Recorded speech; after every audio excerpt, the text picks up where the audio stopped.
Muriye Zimbabwe, Muriye Zimbabwe, Muriye Zimbabwe. Welcome back. Pamzinda wenyu muzinda wevanhu kubva kuvanhu by public demand. Neni wenyu wechidhaka Super Nexus. So Muriye Zimbabwe nhasi uri musi wa 30 June, July 30 July. Manheru anhasi tiri kutaura about musoro wedu wenyaya uri kutiudza kuti is it true kuti Mnangagwa just flew out of the country? Right now takatarisana demonstrations amangwana.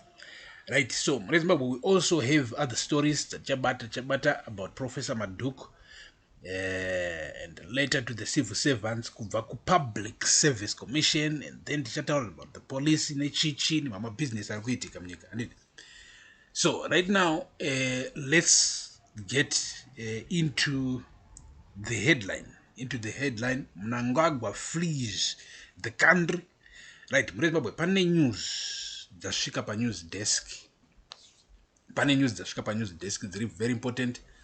Dzinoda kuti each and every Zimbabwean right now vadzinzwe. So there has been a movement that been picked up with some of our guys vari mukati vanogara vachitipa news pano pamuzinda wevanhu kuti maZimbabweans azive zviri kuitika right now. So pane latest developments anotaridza kuti there been a move from the State House, and that move went straight to a private section iri ku Robert Mugabe International Airport, and then a private jet just left Harare. So this move been picked up by intelligence at Rukudzai, but they didn't confirm kuti who was it a move above State House, a kind of private jet, and then left the country. Is it Mnangagwa himself? Is it his family? Is it who exactly just left the country in a private jet in the private sector ku Robert Gabriel International Airport? Vabaku State House vakaenda ikoko ndivanani. So Muriye Zimbabwe, the information iri kutitaridza right now kuti, as a matter of fact, it hasn't been confirmed kuti it's President Mnangagwa, but there are good chances kuti it's President Mnangagwa who just realized the dangers dzezuva rinonzi mangwana, because the dangers dzezuva rinonzi mangwana, it's not that Zimbabweans, us the ordinary citizens, probably are going to remove Mnangagwa or what, but it's the advantage of that day that Chiwenga and his military faction will take of that day. It's a day that General Matatu can just give an order, you guys protect the citizens, and once that happens, Japera, you understand, once that happens, it's over, and Mnangagwa and his cabal, they know. So Muriye Zimbabwe, tiripa same ipapapa tiripa kutaura about my movements ari kuitika right now, titaura zvema private jet, titaura zvema chi. Also this is not confirmed because news dzakadai, so it's hard for you to confirm because people vanenge vachizviita secretly, kana vachimuvha mafamilies avo vanenge vachizviita secretly, but right now tiri kunzwa kuti mafamilies akafanana neana Tagwirei, akafanana naTungwarara, vakomana vanogona vatobudisa some of their family members right now, because anything is anything tomorrow. Anything is anything tomorrow. So Muriye Zimbabwe, tiri papapo. Let me take you ku nyaya ya Professor Maduk. Professor Maduk. This is very important. This is very, very important. Remember who Professor Maduk is in this whole situation. Professor Maduk is one of the leadership, yes, Sungano Ivano. So during the afternoon, guys, I went through a Sungano Ivan X account with you. Ndichikuonesai Muriye Zimbabwe kuti Sungano Ivan called for peaceful demonstrations musi wa 31. Stay away. They didn't call for a stay away, but kana pachitwa ma demonstrations, it means first of all chaitika musi woyo ndechoti people just they stayed away, and people just stayed away at home, and then decided that some will get into the city. So the best thing you can do is just stay at home. Are the real guys. So Tatiwana Jameson Timber, sorry, I'm going to lose for a bit there. Vana Jameson Timber, vana Tendai Biti, vana Love Moma Duke, Nana Reverend Mutata are the real guys right now who just risked their lives, their families' lives, kuti vatunga mirire vana veZimbabwe mangwana. So let's not disappoint them.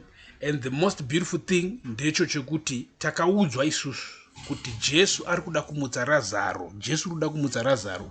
The only thing chiri kuda kuti Jesu kuti vanhu vaite ndechekuti vabvise ibwe riri paguva raLazaro. Right, so get pinde mji what Professor Love Moma Duke, because Professor Love Moma Duke is one of those guys important at this time.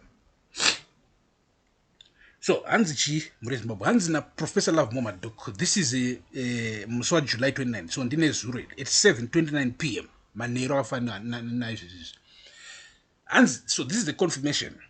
And from what I have witnessed in recent days, Zimbabweans, by an overwhelming majority, are determined to defeat the 2030 CAB 3 CAA 3 agenda. 31 July 2026 is the first of many days ahead when the people will say peacefully no to 2030 CAB 3 CAA 3. We will win. Right. But Zimbabwe, this is important. This is very important because this is a confirmation from the leadership of Sungano Ivan, Ubumbano Lumpakati, the People's Coalition. This is confirmation that as of right now, takananga mangwana and apana kudzokera kumashure. Apana kudzokera kumashure. So I told you ndabopinda nemiku page charpinda but not right now. So right now I want to go also next ku letter ya issue wane Public Service Commission. Public Service Commission is like the Human Resources Department for civil servants. It's the Human Resources Department for civil servants. So, ndi Jacob Ngaruvume panapa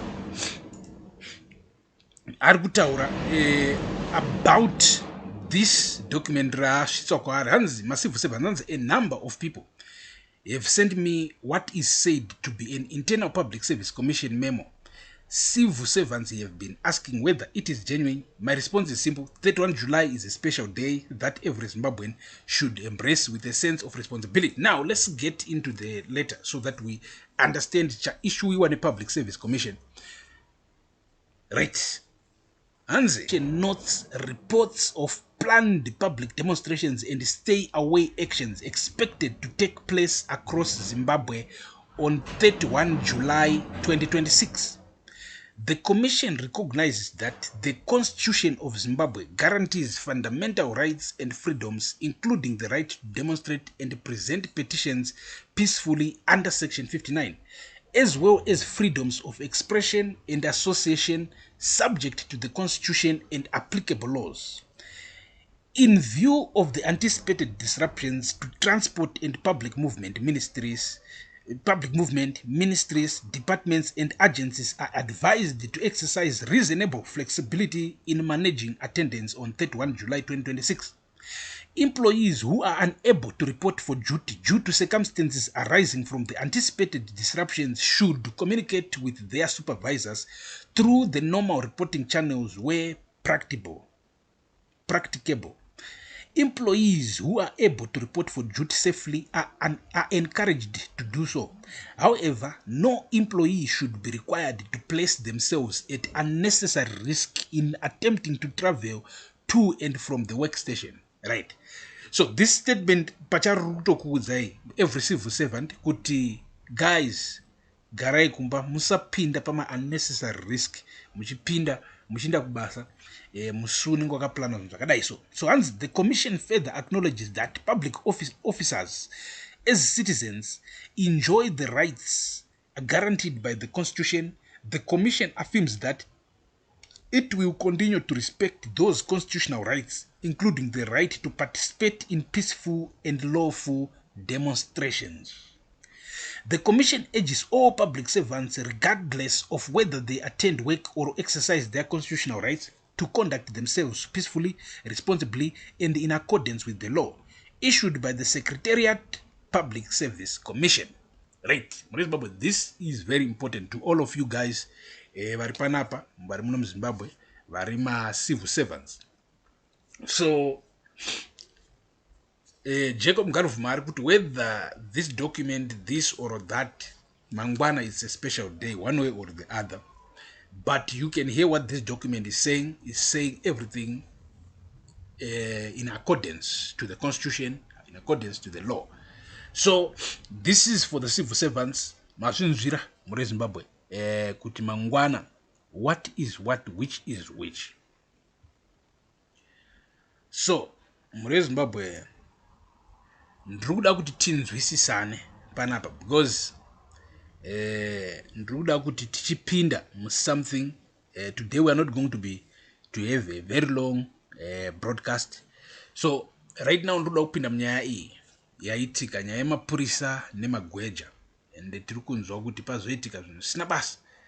And so first of all, Tina Tsarina, hanzi naTsarina, ZRP against Gwejas today in Penalonga. 2 Gwejas pronounced dead after police uses tear gas inside where Gwejas were.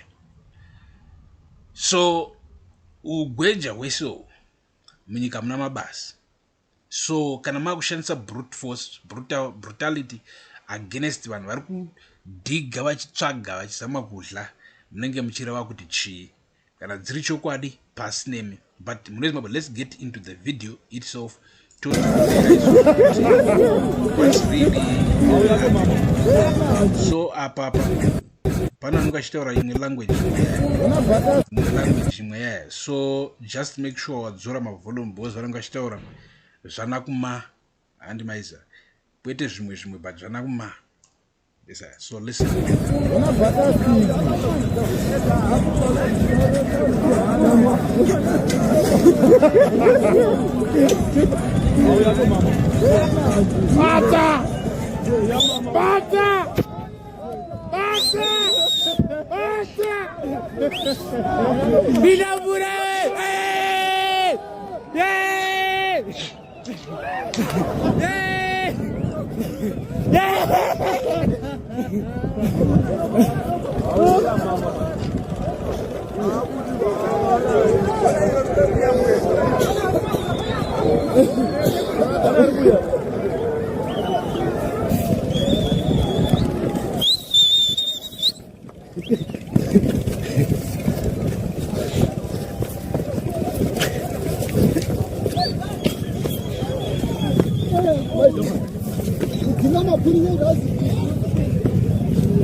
All right. So these things, it seems like I've seen zvinhu zvitsva, zvinhu zvinowanzo zvaitika kupenalonga kwamutare uko.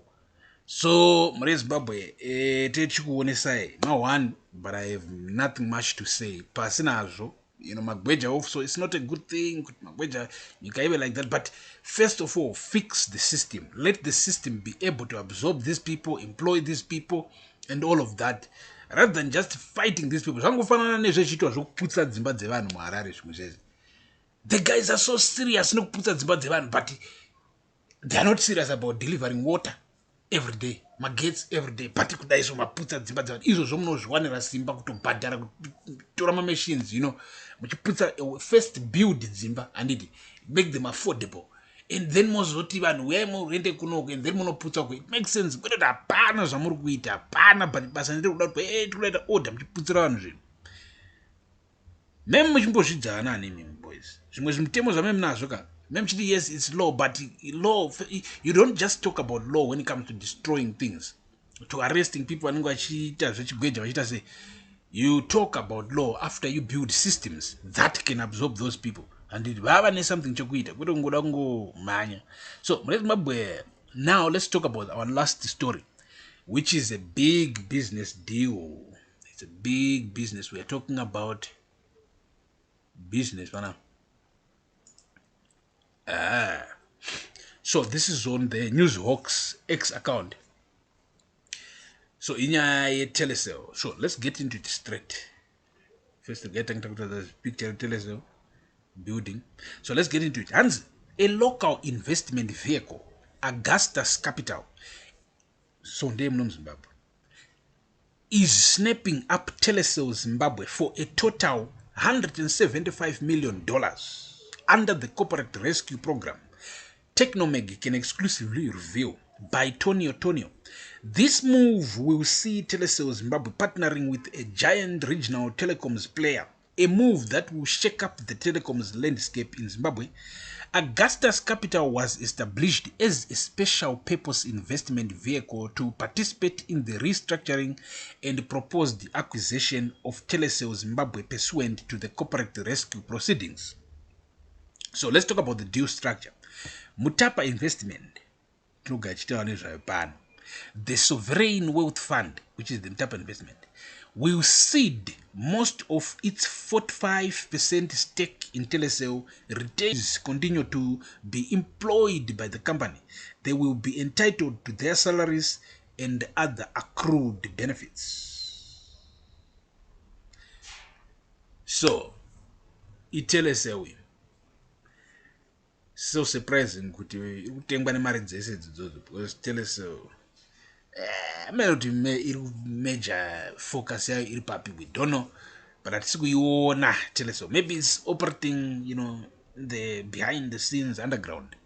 So Zimbabwe, this is what's happening munyika yedu yeZimbabwe. Takatasana mangwana 31 July. So stay panapa pamzinda wevanhu neni Super Nexus, because even today I'm still going to give you one or two more updates. Thank you for watching. Rugare muri Zimbabwe ngaruve nesu mangwana tisumuke sevanhu, tigadzise nyika peacefully, lawfully. Tisapinda muma streets tine pfungwa dzekuda kunovandalize zvinhu, tine pfungwa dzekuti tichanovhura pick and pay toba zvinhu, tonovhura bhawaria toba zvinhu. Pasina izvozvo toda kutaridza kuti tiri vanhu who are determined, who are serious, who knows kuti politics dzakakosha, leadership yakakosha.